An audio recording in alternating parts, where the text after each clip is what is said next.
everybody. We are gonna go through our first Q&A. I had posted on Instagram. Drop any questions that you have, and I'll make a YouTube video of answering your questions. And funny story is that I actually recorded this entire video last night. I was recording and I could see the light on the microphone go off. But being new to this, I didn't think anything of it, and I went back and watched the video today to edit it and clip it up and post it.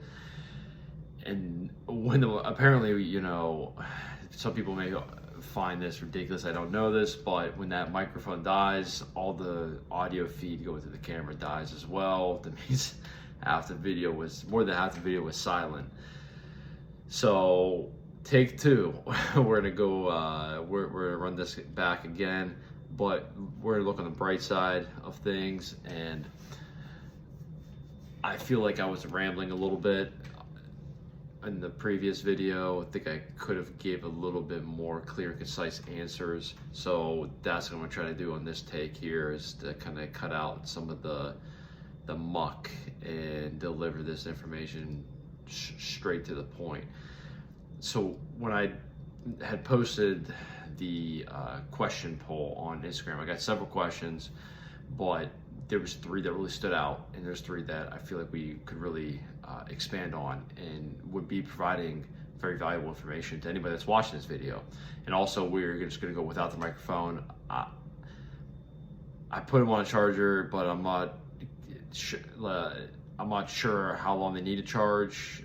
They weren't on a charger for long, so I'm not 100% sure how long they need to charge. I'm not trying to run into one of those situations again with half the video being silent, so we're just gonna go without it. So I don't know if that's gonna affect, I'm sure it's gonna affect the audio in some way, but we're not doing this a third time. We're just gonna power through without it. And I had written down the questions word for word and tossed the sheet. Went back to go find them on my Instagram story, but the Instagram story has now been, stored away, and I can't find it. So we're just gonna. I remember what the questions were. I'm gonna read them. I'm gonna go over them one by one. I'm gonna leave whoever left the questions anonymous, just that way nobody feels like they're going to be, exposed for answer or asking what they would deem a ridiculous question, or something that that they don't want anybody to know that they asked. So we're just gonna leave them anonymous. The first question, and before we actually get into the content of the questions, the reason I like to do, or I'm planning to do a lot more Q&As, is because when I do get athletes that ask me questions at the gym, these are what lead to more of that long form conversations. And these are the conversations that I'm like, wow, I wish we would have recorded that.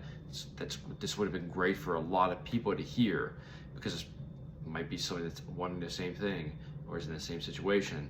So it's good stuff. And without ever having done this before, we're recording and delivering this information to the masses, nobody has gotten to see any of my answers to the questions, because it just had never been made available. I'm not sharing stuff like that on Instagram. So essentially, when I read these questions and I go over them, you're sitting in on a conversation that I would be having with an athlete, and I think that's pretty valuable. Whether it's somebody that is a current athlete, a former that has just curiosities about their own training now, or just somebody who is interested in what we're all about, or what I have to say. So let's get into it. The first question, and something I get asked a lot, it had to do with expansion. So the question was worded, all right, change of plans. I started going into another deep, so when I was originally answering the first question in the first video, I thought I just was going way too long, because it's a great point, it's a great story, it's a great question, and it's great information for a lot of people to know. And I kept rambling on because it is such an important topic, but I just wanted this video to be a little bit shorter, and I was going on, and then so I just stopped the video and I cut it all out, and we're just gonna stick to the 2 questions. We are gonna save that that original first question. We are going to save that, and I'm going to probably record that one at a special time and deliver that to guys to use, because it's gonna be really good information, and I don't want to rush it. I want it to be its own thing. So change of plans. I know I said 3 questions. We're gonna do 2. Deal with it. We got 2. I'm gonna try not to keep changing these plans here, but whatever. Hey, this is what it is. It is just the real talk. This is coming to you live. So we're gonna get right to that first 2, or I guess originally our second question, but now is our first question. And the question was, how often should athletes be incorporating rest days, or when is it appropriate for athletes to have rest days? And this is a question that kind of gets me, or it's a topic that gets me, kind of fired up, because if we're being honest, like everything in this industry, it always depends. And you have to understand context to give a appropriate answer, because there's not a one size fits all. There's nothing that's really cookie cutter in terms of, health, fitness, and the human body. So we're gonna go over a couple of different scenarios here. So if we're looking at rest days. Let's start with, when would it be appropriate? A rest day would be appropriate, in my opinion, if you are currently competing at a high level and you are actively in a season, in a competition season. You have events coming up, whatever they may be, to where you are trying to scale your intensity appropriately. But the thing is that, what exactly is a rest day? Is a rest day doing nothing at all? Is that just completely avoiding physical activity for that day? Or is a rest day what you would consider an active recovery day, which is essentially just a low intensity day? So I had mentioned, you're scaling your intensity. So is it just a very low level intensity type day, which the buzzword is kind of an active recovery day? So in my opinion, I think rest days are kind of bullshit, and you should always be doing something to aid in either recovery or performance. Obviously, there's going to be situations where if you are actively sick, and there's obviously going to be contraindications with certain illnesses and sicknesses. And if you are suspected of having, say, a concussion, like we're not, obviously, then there's going to be where you are avoiding physical activity. So, not factoring in those circumstances, but if you are in season, you're competing at a high level, I feel like that you should still be at some point in every day, you should be doing something physically active that is promoting movement, recovery. And one of the biggest things is just mental health. That's a lot, speaking of myself, I have to do something every day, something physical. It doesn't matter what it is, but I have to do something for my own sanity, because if I don't, I'm just feel off for the rest of the day, and I'm grumpy, and I'm not pleasant to be around until I get that workout in. And there's a lot of people that are like that. I definitely am not alone. So if, say you're a coach and you're programming out rest days for athletes, you could almost be doing more of a detriment to them, and you could be creating, a little bit of almost like a anxiety in them, because you're forcing them to do something that they're not necessarily wanting to do, because what you're taking away from them is actually something that makes them feel better.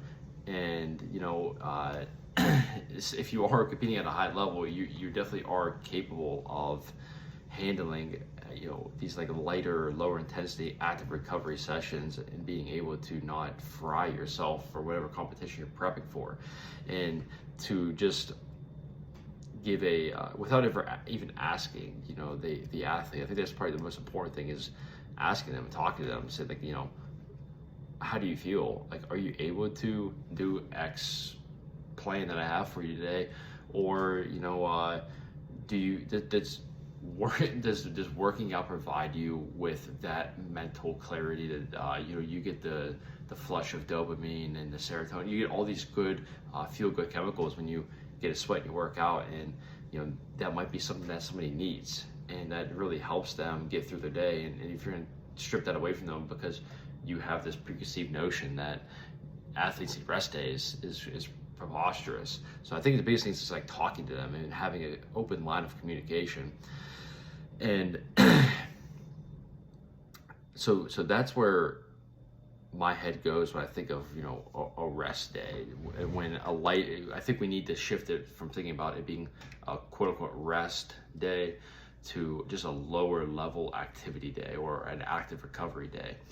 And again, just talk to the athlete. If they enjoy having a day off, and that's what makes them feel better, and they feel like they recover better that way, that will give them less, say, performance anxiety when it comes time for competition, then by all means, take the day off. But you just have to talk to the individual, and you have to have this clear line of communication and know what's going to help that specific person. So again, it definitely depends upon the situation, but that's a situation where a lower level activity or active recovery day would be useful. Then on the flip side of things, so if you're not necessarily in season, you have an off season, and you're really just training at this point. You're obviously having your skill work. The same sort of rules apply. Like if you do need, say, an active recovery day or a lower level day, then you definitely take it. But in my opinion, unless you're if you're competing in powerlifting or strongman, you're competing in these activities where it requires you to lift large amounts of load on a repeated basis, and your body can only handle so much of that type of stress, and you're definitely 100% going to need those active recovery days. And you can't expect somebody who's competing in, say, like, again, strongman or powerlifting, you can't expect them to be squatting 600 pounds every day or 4 times a week. It's just not sustainable. So there's a little nuance in if we're going to go that way and that route, there's a nuance. But where my mind goes with this question is the population that I work with, which is mainly your middle school and high school athletes, and then college athletes when they're home. So I'm going to answer this question when it concerns the population that I work with. And I'm going to go back to what I originally said, and that is said, I think like the rest days are bullshit. And here's why. I don't think athletes really do enough to warrant an actual true rest day. And a good example of this would be, this was maybe like a year and a half, 2 years ago. I remember an athlete asking me, he's like, I saw online, I was reading that rest days are good and they can be beneficial. What do you think? And this was a tricky one, because this was somebody who probably was coming 3 days a week in the training sessions that at the time that he the intensity wasn't a lot, so it was minimal volume and the intensity wasn't great. And it's like, we're not even close to tapping into where we're breaking down enough of your tissues and body to that where it needs to recover. There's not enough even muscle breakdown. So that's kind of like putting the cart way before the horse. And I feel like so you think back to, say, like you hear these stories of these 70s and 80s kids that were riding their bike 5 miles, playing all day, riding their bike 5 miles back home, and it was uphill both ways. How you hear how much kids were able to handle when there wasn't much of a thought to it. But now, with the advancement in the internet and the technology and yada yada yada, we've become so more, obviously, as a whole, our nation has become more sedentary, and kids specifically, and we're not as active, we're not outside playing as much, and the activities that we are engaged in are just they're very structured, and they're constantly a lot of like these travel sports and these team sports and these clubs and this and that, and it's just very structured. There's not enough organic play.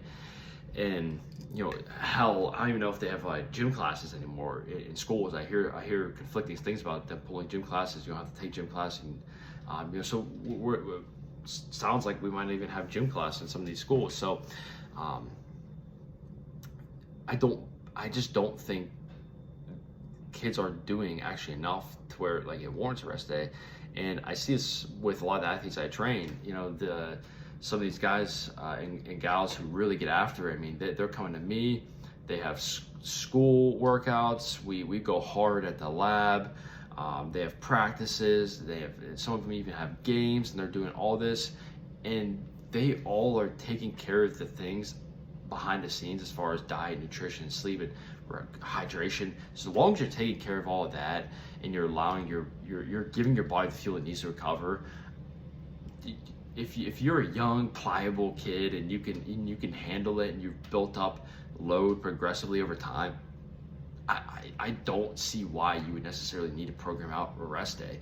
And again, it's just listening to your body, but putting this thought in your head that in these kids' heads that I'm worried that you're doing too much, or you might be doing too much. Well, you tell a kid that enough, they start to believe it, and then they'll start to feel it. And the mind's a powerful thing. And again, it's just, I speak from what I see, and I see a lot of these kids that are going hard all the time, and they are taking care of their bodies, and they're perfectly fine. They make progress, and they're getting better, and they feel good, they look good, their mental state's great. And you'll see kids who are being told to hold back and don't do too much, don't stretch yourself too much, don't strain yourself too much. And these are the kids that typically are have injuries, or are missing practices and games and workouts because of ailments and things like that. And it's like, again, it's like kind of the whole manifestation concept.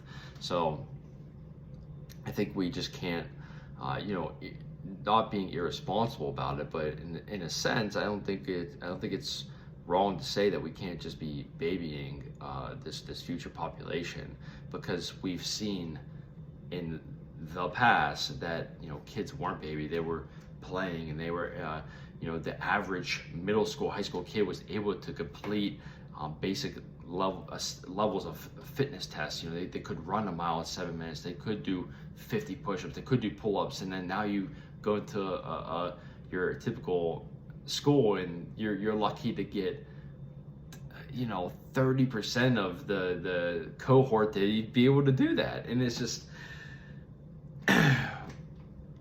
it's kind of that whole there's that JFK quote where he had talked about the soft America, and he was a big proponent of instituting physical fitness in these schools. And there's those old videos of the programs that they were implementing in high schools, and you see just how fit kids were. And I'm sure these kids weren't complaining about overuse injuries or being chronically fatigued.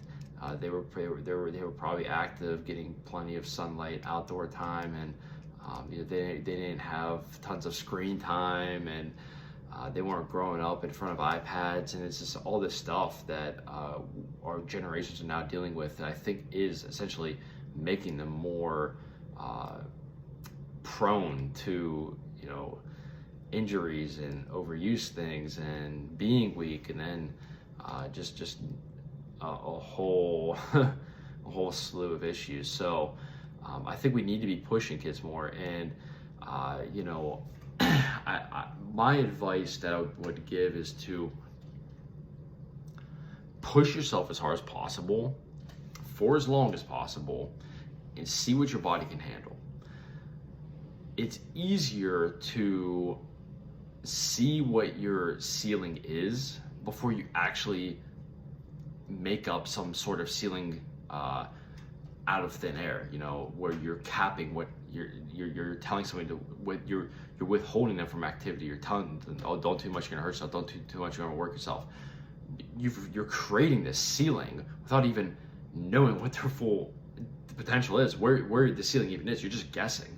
So my advice is to just go as hard as possible for as long as possible, see what you're capable of, assess how you feel while you're doing it, and then go from there and pull back when necessary, add in more of those active recovery days when necessary. But again, it's kind of putting the cart before the horse. We have to figure out what you can handle and then work from there. So that's kind of where my mind goes with the whole rest day thing.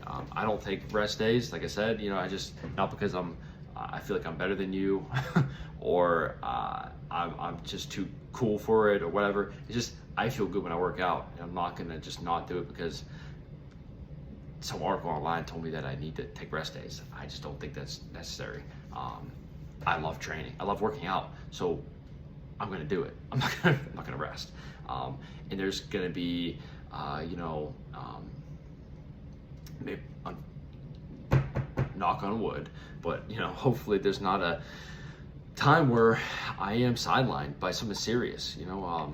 That was like the one thing that when I worked at the hospital, working with at a level 1 trauma center, you see a lot of stuff and unfortunate accidents and people getting in these things that they never imagined themselves getting into, and now they could be paralyzed or going through extensive surgeries to repair extensive injuries. And it's just you never know what can happen to you, and I'm not going to waste days of not doing something active because I enjoy it, I love it, I want to use this body as much as I can while I can. So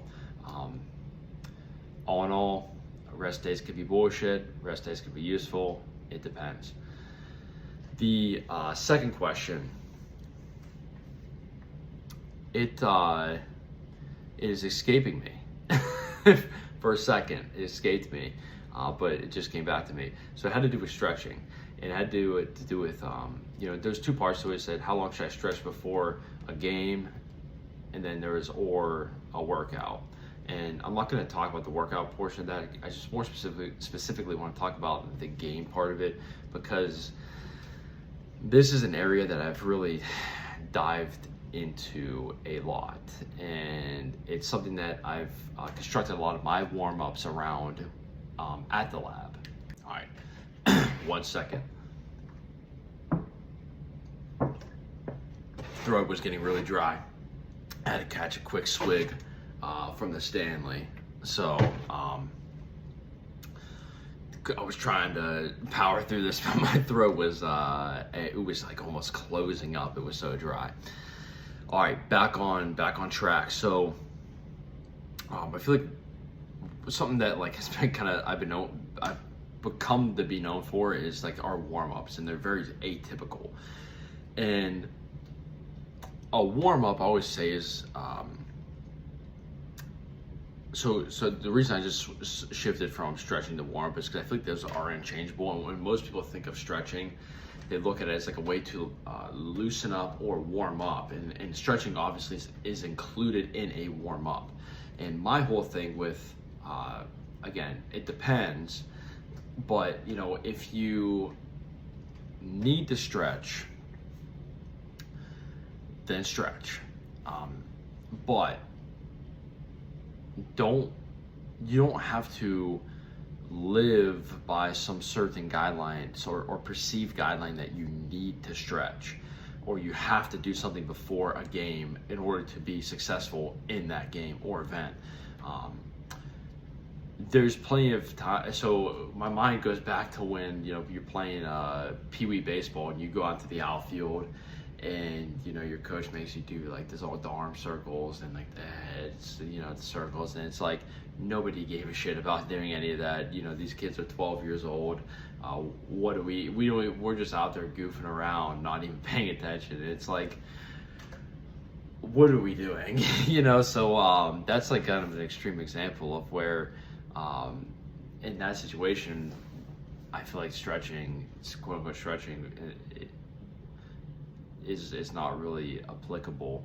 And while we're on the topic of baseball, so it was when I was 16, it was a travel baseball team, and when we got to the field, we would you know, throw around a little bit. We'd hit like soft toss, or if they were cage, depending where you're playing at, you know, you get some at bats in the cage. But always before the game, we would go into the outfield. We play this game called glove hand glove, and essentially, you know, it's like you and 5 or 6 other people, and you have a ball in your glove, and you throw it to your hand. You hit it off your glove to the next person. Then whoever the ball goes to, they have to hit it off the, you know, palm of their glove into the hand, and then they hit it to somebody else, and it just kind of keeps going around until if you hit somebody and they drop it, then the brim of your hat starts forward, and then if you drop it, you turn it sideways. If you drop it again, it goes backwards,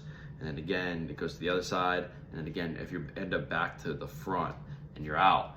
And we would just play that for like, I don't know, as long as we could before the game. We would try to really push it all the way up to game time, and we would play that. And you know, we didn't do any stretching, and we were all loose, and we were having fun and laughing. And you know, when you get back into the dugout right before the game, I mean, you know, dugout's vibing. You guys are all talking shit to each other, and then you go out and play the game, and you're more loose. And I think the biggest thing with, you know, like stretching in a pregame routine, it's whatever gives you the least amount of performance anxiety.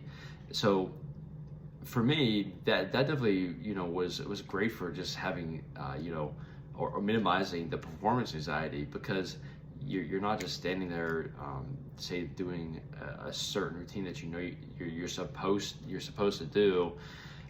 It's a basic stretching routine, these warm-up stuff, and you're kind of idly doing it, and you're thinking too much, and now you're getting a heightened amount of performance anxiety because you're thinking about too many things. And you go do something like, you know, glove hand glove, and it kind of takes away all that. Now a warm-up, in my eyes, can be anything. I even put this in my Instagram post sometimes. It could be anything that you want it to be, so as long as it accomplishes the thing that you set out for it to accomplish. So if your warm-up is playing glove hand glove, and the reason that you are doing it is because you want to decrease performance anxiety and prepare your body and mind for the game, then you should do that. If doing a static stretching routine and then a band stretching routine and a dynamic warm-up and all this stuff, if that is a tradition for you, if that is a ritual, that's a superstition, and that decreases your performance anxiety, then just do it. You know, I don't think you have to live by a certain set of rules or standards or whatnot. You know, I think it's just that thing that you know, you grow up and you assume stretching is something you always have to do before anything, and I don't think that that's necessarily true. The bottom line essentially is going to come down to the individual, and I'm going to clip in a bunch of videos here from somebody that I've really learned a lot from, Rhett Larson. He's, I mean, the dude is I love his Instagram page. His content's amazing. I love it. I've learned so much from him, and so he. I know he's worked with several countries' Olympic volleyball teams. I believe right now he is with Germany, and I'm gonna clip in a bunch of his stuff that he does with his professional volleyball players and.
You'd be hard-pressed to find a strength coach who doesn't think that athletes should play multiple sports. Yet not many consider using their warm-up as a time to put multi-sport skills into their players' athletic library.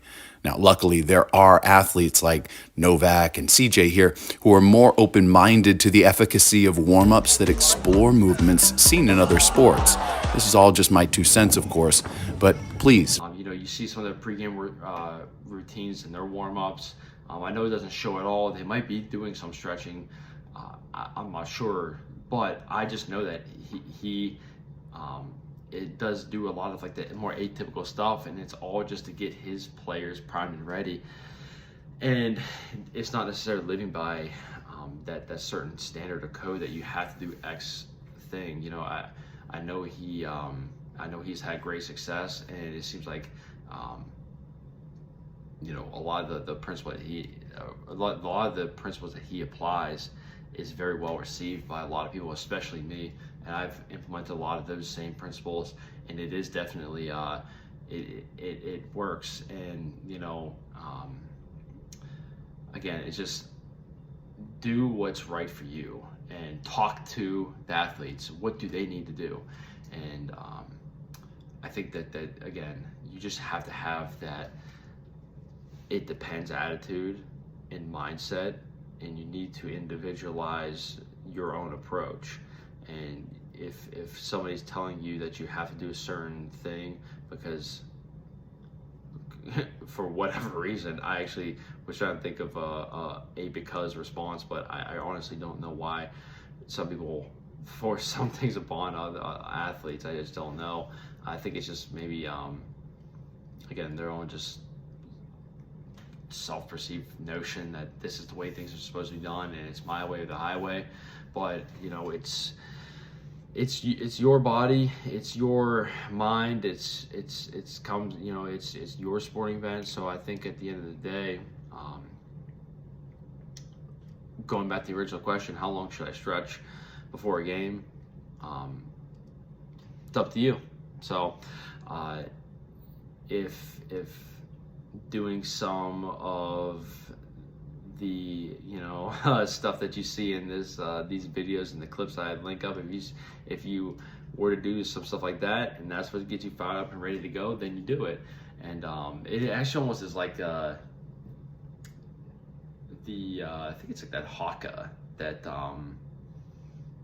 one rugby team that's like that one culture they do. It's like that like crazy dance, it's like I'll take that over like it's a stretching circle any day. I think that was probably going to get more people fired up and ready to knock somebody's head off, or if the sport's physical, or if it's volleyball, getting ready to,